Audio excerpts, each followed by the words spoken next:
కనకధార 11వ శ్లోకం. శృత్యై నమోస్తు శుభకర్మ ఫలప్రసూత్యై రత్యై నమోస్తు రమణీయ గుణార్ణవాయై శక్తై నమోస్తు శతపత్ర నికేతనాయై పుష్టై నమోస్తు పురుషోత్తమ వల్లభాయై. సో ఇక్కడ ఇప్పటివరకు 9-10 శ్లోకాల్లో అప్పటి వరకు ఏంటంటే కనకధార కురిసింది. అమ్మవారు యొక్క ఈ చైతన్య లోపల ఉన్నటువంటి యొక్క దివ్య చైతన్య యొక్క స్పర్శ ఈ సాధకుడికి తెలిసింది. ఇప్పుడు అది ఎలా పనిచేస్తుంది, ఏ కంట్రోల్స్ మన బాడీలో కానీ విశ్వంలో కానీ ఎలా పనిచేస్తుంది ఈ దివ్యశక్తి అన్నదానికి ఇందులో కొన్ని రహస్యంగా అలా కొన్ని పదాలు జొప్పించున్నాం. వాటి అర్థాలు తెలుసుకునే ప్రయత్నం చేద్దాం. శృతి, శృత్యై నమోస్తు శుభకర్మ ఫలప్రసూతే. శృతి అంటే వేదాలు, వేద పరిజ్ఞానము, వేద భాష అనేటువంటి అర్థంలో తీసుకోవచ్చు. ఇంకొకటి శృతి అంటే సంగీతపరంగా చూసుకున్నప్పుడు ఏంటంటే ఏదైనా ఒక రాగం తీసుకున్నప్పుడు ఆ రాగం దానికి సంబంధించి మధ్యలో వదిలిపెట్టే పాజ్, ఒక పదాలకి మధ్యలో అది వినేటువంటి క్రమంలో శ్రోతకి ఎప్పుడైతే వినేవాడిని శ్రోత అంట. వినడాన్ని శృతి, వినడం అంటే వినడాన్ని కూడా శృతి అని పిలుస్తాం. వినేవాడు శ్రోత. ఆ వినేటువంటి క్రమంలో ఎక్కడైతే పాజ్ కరెక్ట్గా ఇవ్వాలో అక్కడ ఇస్తే ఆ శృతి కరెక్ట్గా ఉంది అంటారు. సంగీత పరిజ్ఞానం ఉన్న వాళ్ళకి బాగా అర్థమవుతుంది ఇది శృతి అనే పదం.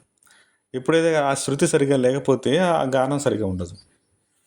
అలాగే ఇక్కడ మనం శృతి అనే పదాన్ని ఎలా అర్థం చేసుకోవాలంటే, మానవ జీవితం మనం తీసుకొని వచ్చినప్పుడు ఏవైతే కర్మలు, పూర్వకర్మలు లేదంటే మన సంకల్పాలు ఏవైతే ఉన్నాయో అవన్నీ ఏది ఎక్కడ ఎప్పుడు ఎలా జరగాలనేది ఒక ప్రణాళికాబద్ధంగా ఒక క్రమ పద్ధతిలో ఏర్పాటు చేసే విధానాన్ని శృతిగా మనం గమనించవచ్చు. అంటే లోపల ఉన్న చైతన్యం మనల్ని నడిపేటువంటి విధానం. ఇన్ని గంటలే నిద్రపోవాలి, ఇలాగే రక్త ప్రసరణ జరగాలి, బీపీ ఇంతే ఉండాలి, షుగర్ ఇంతే ఉండాలి, ఈ శరీరంలో ఈ వ్యవస్థలన్నీ ఇలాగ నడపాలి, సూర్యుడు చుట్టూ భూమి తిరుగుతూ ఉంది, భూమి చుట్టూ చంద్రుడు తిరుగుతుండు, గ్రహాలు, రాశులు, నక్షత్రాలు, సమస్త బ్రహ్మాండ మండలాలు ఇవన్నీ ఇలాగా ఏ శక్తి డిసైడ్ చేస్తుంది? అది శృతి. ఏది ఎక్కడ ఎలా ఉంది ఆ అర్థంగా బ్రహ్మాండాన్ని ఏ శక్తి అయితే నిర్వహిస్తుందో అదే శక్తి మన శరీరంలో కూడా శరీర వ్యవస్థల్ని నిర్వహిస్తూ పనిచేస్తుంది. ఇది ఎక్కడ ఉంచాలి, ఎక్కడ ఎంతవరకు ఎలా ఉంచాలి, ఇది ఎక్కడ ఎంతవరకు, ఏ మేరకు, ఏ సమయంలో ఎంతవరకు పనిచేయాలి అనేది. అలాగే మన జీవితంలో ఎదురయ్యే సంఘటనలు కానివ్వండి, వ్యక్తులు కానివ్వండి, లేకపోతే మనం చేసే పనులు కానివ్వండి, వీటి యొక్క ఫలితాలు కానివ్వండి ఎప్పటివో వస్తూ ఉంటాయి. అది ఒక క్రమ పద్ధతిలో ఈ లోపల ఉన్నటువంటి చైతన్యమే దాన్ని నడిపిస్తూ ఉంటుంది. అది శృత్యై నమోస్తు శుభకర్మ ఫలప్రసూత్యై. సో అది శుభకర్మలు అంటే మంచి పనులు, ప్రసూత్యై అంటే జనిస్తుంది, ప్రసూతి అంటే జనించటం. ఇది ఇంకా మనకి అర్థం కావడానికి మనం పతంజలి యోగ సూత్రాల్లోకి వెళ్ళాలి. ఇప్పుడు ఏదైనా ఒక చెడు భావన మనకి ఏదైనా కలిగితే దాని నుంచి మనం బయటపడటానికి దానికి వ్యతిరేకమైన భావన మనం అలవాటు చేసుకోవాలి. దీన్నే పతంజలి యోగ సూత్రాల్లో హే ప్రతిపసవ హేయ సూక్ష్మ అనే సూత్రంలో చెప్పారు. అంటే ఏదైనా ఒక చెడు భావన మనకు కలిగింది, దాన్ని మనం అధిగమించాలంటే దానికి వ్యతిరేకంగా ఉండేటువంటి భావనతో మనం చేయాలి.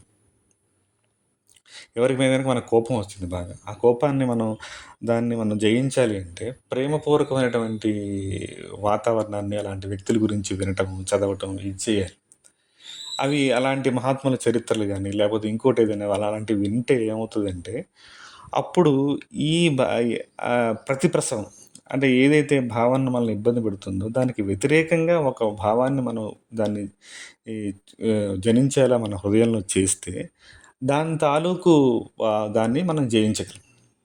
ఇక్కడ శృత్యై నమోస్తు శుభకర్మ ఫలప్రసూత్యై. ఎట్లయితే ఈ చైతన్య శక్తి ఏదైతే మన లోపల పనిచేస్తూ మనల్ని కంట్రోల్ చేస్తూ ఉందో దాన్ని దాని స్పర్శకి మనకు దగ్గరగా వచ్చి మన అనుభూతి పొందటానికి తదనుకూలమైనటువంటి పనులు మనం చేసినప్పుడు ఆ చైతన్యం వైపుకే మన దృష్టి మనం మరల్చి వెళ్ళినప్పుడు అది ఆ ప్రసూత్యై అక్కడ ఆ చైతన్యం యొక్క జననము, ఆ చైతన్యం యొక్క నడవడిక, ఆ చైతన్యం యొక్క మెకానిజం మనకు అర్థమవుతుంది. శృత్యై నమోస్తు శుభకర్మ ఫలప్రసూతి. ఏదైతే మన కర్మల ద్వారా మనకది వ్యక్తం అవుతూ ఉంటుంది. అది మంచి కర్మలైనా సరే, బ్యాడ్ కర్మస్ అయినా ఏదైనా సరే, అవి వచ్చినప్పుడు ఆ లోపల నడిపించేటువంటి శక్తి యొక్క మూలకాన్ని మనం పట్టుకునే ప్రయత్నం చేసినప్పుడు, దాని యొక్క ప్రభావాన్ని మనం గుర్తించినప్పుడు దాన్ని మనం కొద్దిగా మన అనుభూతిలోకి తెచ్చుకుంటాం. ఇది దీని మార్గం. తర్వాత రత్యై నమోస్తు రమణీయ గుణార్ణవాయి. రతి అంటే కలయిక, దాంపత్యం. నమోస్తు రమణీయ గుణార్ణవాయి. రతి అనే ఆవిడ ఏమిటంటే మన్మధుడి యొక్క శక్తి. మన్మథ శక్తి రతి, మన్మధుడి యొక్క భార్య. సమస్తాన్ని ఆకర్షించగలిగేటువంటి శక్తి మన్మధుడికి ఉంది. ఆ యొక్క శక్తి రత్య.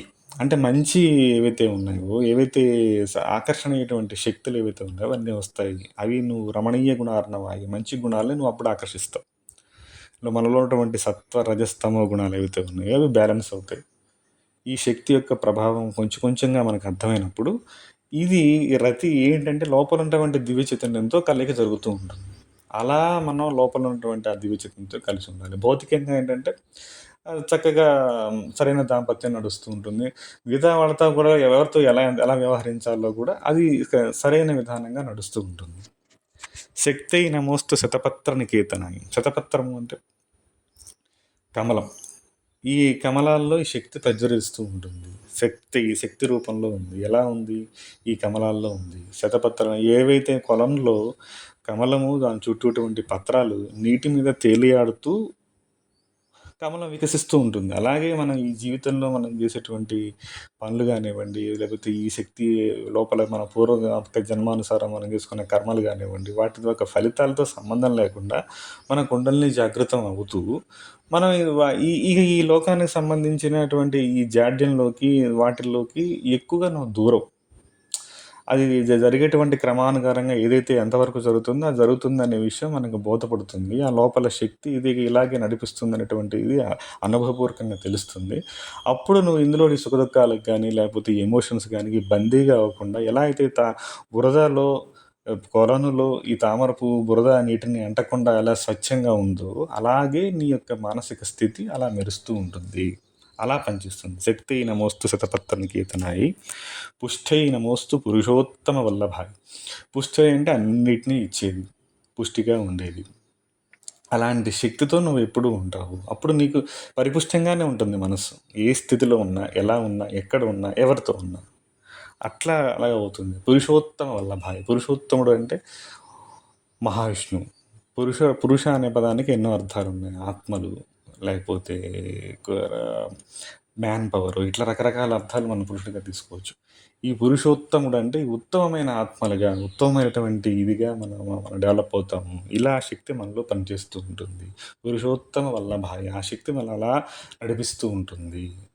ఇంకోటి ఏంటంటే ఇక్కడ మహావిష్ణువు యొక్క సఖిగా, మహావిష్ణువు శక్తిగా దీన్ని వర్ణించడం వల్ల ఇంకా ప్లీజ్ అవుతాం. పరమాత్మ యొక్క శక్తిగానే దీన్ని వర్ణించటం, ఈ విధంగా మనం ప్రాక్టీస్ చేయటం వల్ల అది ఇంకా అనుకూలంగా మనకు పనిచేస్తుంది అని ఈ శ్లోకం మనకు చెప్తుంది.